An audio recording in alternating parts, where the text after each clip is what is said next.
So, andito ako ngayon sa sa gilid ng dagat. Pero yung background ko ayan bundok. Tapos ito yung mga bato na dinisenyo nila, ang ganda. Marami akong mga nakakasabay dito na namamasyal din. Ganda rito. Tapos itong gawing likod ko na ito yung dagat na yan.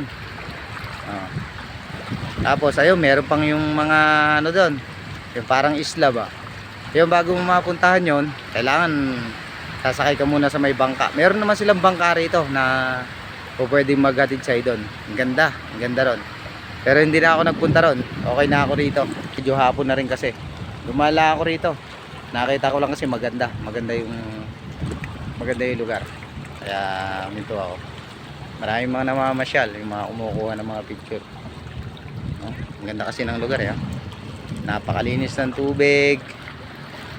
Okay, yung mga kaya lang, itong mga bato na ayan, mga bato-bato na yan, matatalim. Yung mga bato na taas yan. Yan yung itsura nya.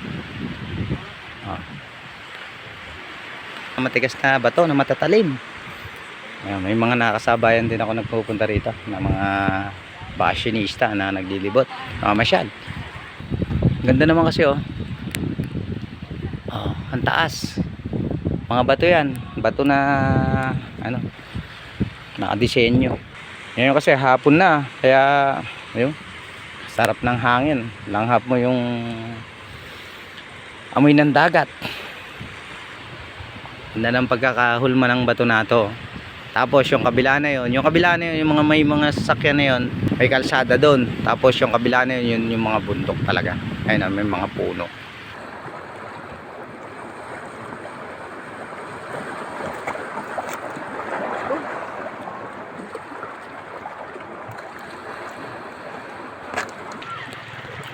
Dito ako sa may taas ng ngayon, mga bato-bato. Mga malalaking bato.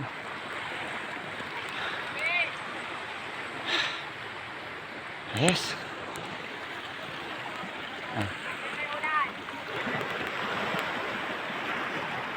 Pumapalo yung tubig dagat sa mga bato. Ayun lalo't ganitong oras, medyo malakas na yung alon. Papadilim na kasi.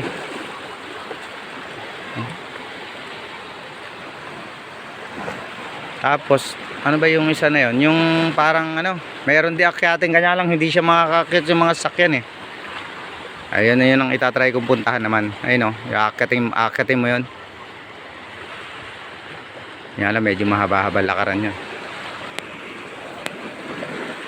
Tapos ito, yung parang butas siya na ayun doon pumapasok yung tubig. Tapos dito, ayun may nakita akong alimango ata ito. Ang dayo, kaya lang maliliit. Maliliit siya. Ayun,